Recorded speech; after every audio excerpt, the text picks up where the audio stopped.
I wanted to talk about some of the things to think about or be aware of if you're considering getting an abdominoplasty, also known as tummy tuck.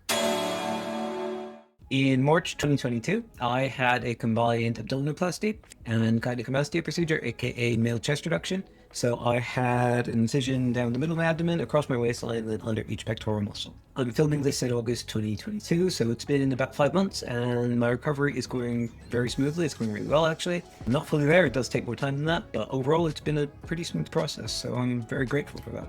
I did have it as a combined procedure, but for this video, I'm going to focus on the abdominoplasty, and we'll do a separate one for the chest reduction. Like I said, things have been going really well. I'm not quite ready with my body image to share before and after pictures, but give it a little bit more time, and I'm sure that'll happen. This is one video, and I will have other videos covering things like the recovery, what the actual procedure was like, things that happened on the day, and answering any questions that come along as well. But for this video, I wanted to focus, having now been 5 months post-op, I wanted to focus on things that you want to think about, things that you want to be aware of, things that you want to plan for, things that you want to know going into it. This probably isn't going to be a 100% comprehensive list, and we'll probably forget some things, but these are the ones that came to mind when I was looking at my procedure. So first thing you want to think about is the timing. I'll go into detail on planning for recovery and all that a little bit later on, but it does cause a lot of disruption to your day-to-day life. So as such, there's never really going to be an out-and-out convenient time to get something like this done for most people. You kind of have to go with what seems the most convenient for your life as it is and plan everything else around that.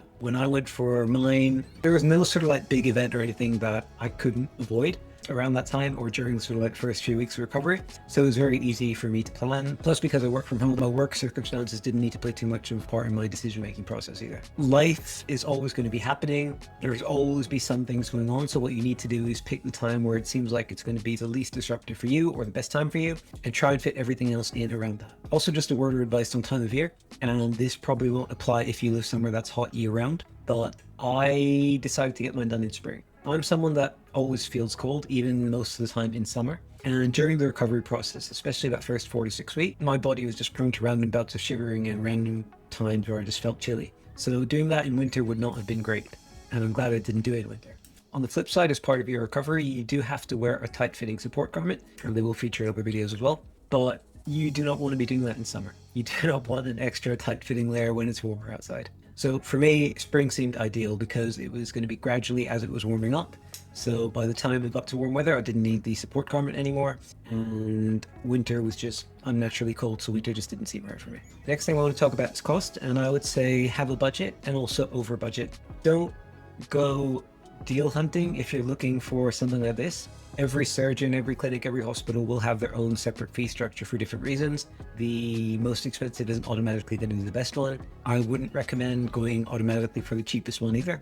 Do your research on the surgeon, on the facilities, on the track record of the setup that you're going for, and focus on the ones that give you the strongest feeling of trust, the ones that you feel most confident in. That's what I did. The surgeon I went for was kind of within the range I was looking to spend. He wasn't the most expensive and he wasn't the cheapest, but I felt most at ease and most comfortable speaking to him about the procedure, and I just felt very reassured in his presence, so it was a very easy decision for me. And I would say it's not my place to judge someone else's financial decisions, but be responsible. Don't go into debt for something cosmetic like this. I waited a long time, I saved for a long time, and I waited till I could comfortably afford it, and that's when I decided to get it done. I did go for like a 0% finance deal just to split the payments, but I didn't need to rely on any debt if I didn't want to. Next up is where you should get it done. And I mean, do you want to get it done locally or do you want to go abroad? I'm in the UK, so going abroad would definitely be cheaper. I've seen people get these kinds of things done in Turkey, in Eastern Europe, in India.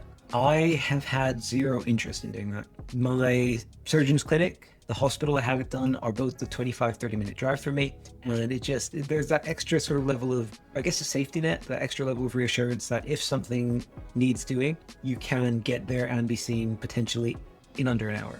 If you decide to get it done abroad and you need a follow-up for anything unexpected, just the logistics of trying to get there is so much more disruptive than if you just went, half an hour down the road. Plus, my follow-ups were 48 hours, 1 week, 2 weeks, 4 weeks, 8 weeks, and then there was a bigger gap.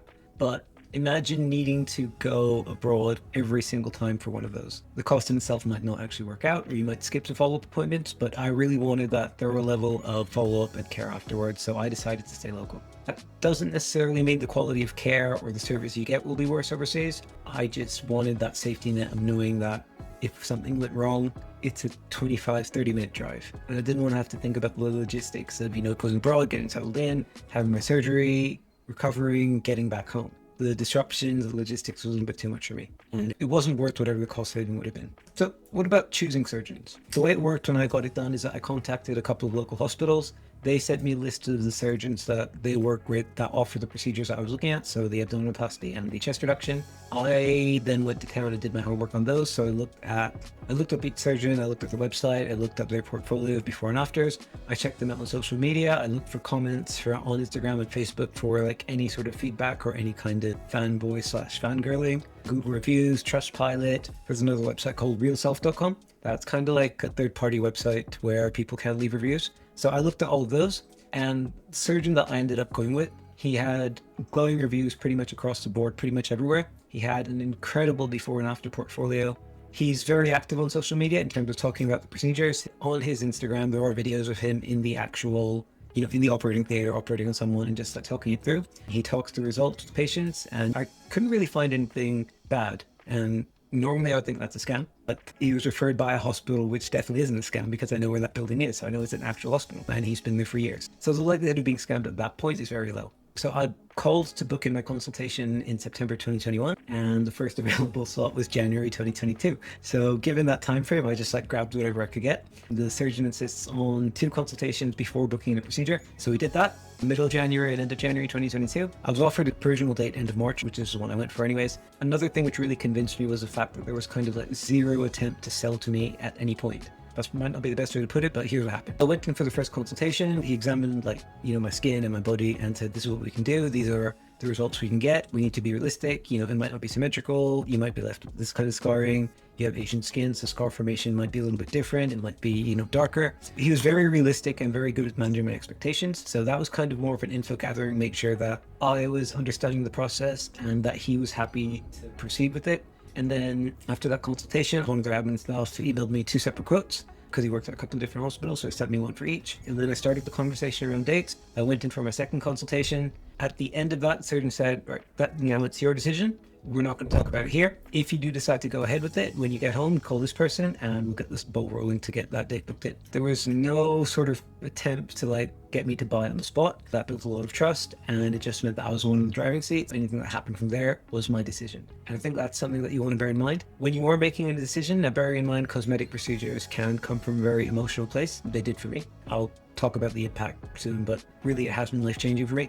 What you do not want to do is be in a sales consultation in an emotional position, because that's going to make it very easy for you to part with your money, and that could be a rash decision. So no matter what, no matter how confident you are, I would say don't put yourself in a position where you can feel pressured to pay.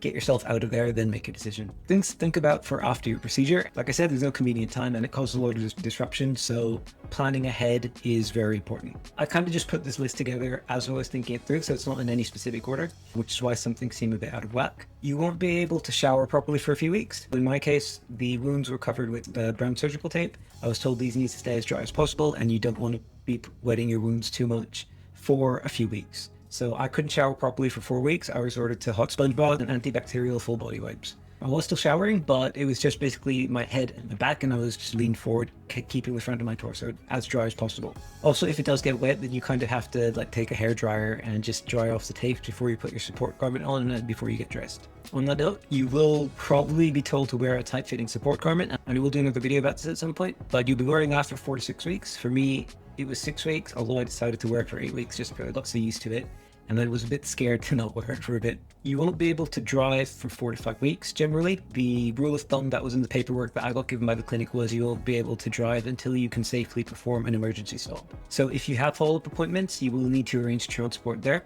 either taxi or public transport, or get someone else to drive you. I actually waited a few weeks longer till I started driving just because it had been out of practice and I was very nervous, and I thought if something happens, what's that going to do to my wounds and to my stitches? I've been fine, but it's just that kind of, because you're out of practice and you feel like there's more risk, kind of get apprehensive about doing it. And on that note, if you do drive to work, you are going to need to factor the fact that you can't drive into your decision-making process. Generally, they say you can go back to work after 2 weeks. It wasn't a massive issue for me because I work from home and my job is entirely desk-based. If you need to drive to work generally, then you're either going to need to arrange alternative transport, you're going to need to arrange to be able to work remotely, or you're going to need to take longer time off. basically until the point you can get to work. If you do a physical job, I would think very, very carefully about timing and your work when you get back to work. I couldn't reach overhead properly for about 8 weeks. The swelling in the abdomen is quite bad. And actually, like even 5 minutes on, I do still feel it. And even now, if I try and reach overhead, it does pull. It doesn't stop me, but you can feel that extra tension. You can feel that extra resistance, especially if you do a physical job and you're lifting heavy things and moving things. It's questionable whether it be wise, or you might need to speak to your work about adapting your role, because you're not going to be going back to your 100% normal work function for a while. You will probably need to sleep with your back elevated and your legs elevated. I got a wedge pillow off Amazon and just slept on that, and then had another couple of pillows under my thighs just to keep me in a sort of V position on my back. What happens is, because of the swelling and because of the stitches, you don't want to be lying flat, because that's going to cause a lot of stress, going to cause a lot of tension along the stitches. So you need to be able to keep yourself in that kind of crunched up position while lying down. As someone who has spent his whole life before the surgery sleeping on his stomach, this took a hell of a lot of getting used to. And on the note, you will be hunched over for a little while. Because of the swelling, you will just be in this position. It'll be very difficult to get yourself fully upright. It took me about 4 or 5 weeks to get fully upright comfortably. Even now, I do still feel some swelling here, but it's not enough to stop me from standing tall. Because of the swelling, you will probably be in this position, which means it can put pressure on your lower back. And it also means that if you are planning to walk anywhere, you need to plan ahead so that you know where and when you can take breaks, or where and when you can stop. You also need to think about massage. Once you get the go-ahead from your healthcare provider or from your surgeon, you will need to work on massaging the scar tissue to stop it firming up too much and to stop it getting too, lack of clinical term, but to stop getting too sticky. You can also arrange for what's called a lymphatic drainage massage. It massages the swollen areas to help the lymphatic system drain. Lymphatic swelling is very common after surgery. That's the right term. Lymphatic swelling, let's just go with that. It's common after surgery, and the drainage massage can help reduce the swelling. I had a therapist come to me once a week for 8 weeks afterwards, and each time I noticed a difference in my swelling almost immediately. In terms of exercise, walking, and activity, I started short walks again after about a week and a half, maybe 2 weeks. I got back up to hitting my daily Fitbit step target of 12,000 steps after about 2.5 to 3 weeks. And that was supported by a handrail on the treadmill. Walking outdoors for an hour took about 4 to 5 weeks to get comfortable doing that. I think it was 4 weeks I got to an hour, 5 weeks I got to an hour and a half. And I got back into the gym and lifting weights after about 8 weeks. And I started super light and super careful and super cautious because my swelling was still much worse. And I hadn't really lifted weights for a while. And I've taken it very gradually, but I am now back to lifting what I was lifting before my surgery. But with something like that, it's really important that you take it slow and you are very cautious. Something else I do want to mention is, like I said, I had a combination procedure. So I had the abdominoplasty and I had the chest reduction. It's common with an abdominoplasty to combine that with liposuction, or at least I've been told it's common to combine that with liposuction. I didn't have any lipo done, but from my understanding, the recovery time and the recovery process and things you need to consider will be slightly different if you are having lipo. If you're considering it, then of course, please do speak to a professional. And on that note, literally not a single word I have said in this video should be seen as medical or professional advice. It is purely from my own experience as a patient and not a substitute for speaking to your own health practitioner or to your own surgeon. So those are some things to consider if you're getting an abdominoplasty done, or if you're thinking about getting one done. Other videos I'll do will talk about the procedure itself, what the recovery's been like at separate intervals. So I have recorded those, I just haven't started editing and putting them together yet, and how it's impacted me, and answering any questions that you may have, which you can leave in the comments. I also have more posts, more resources available on the website, fitnessdrifter.com. And if you haven't already, please remember to subscribe to this channel so you can keep an eye out and get updated with when future videos come out.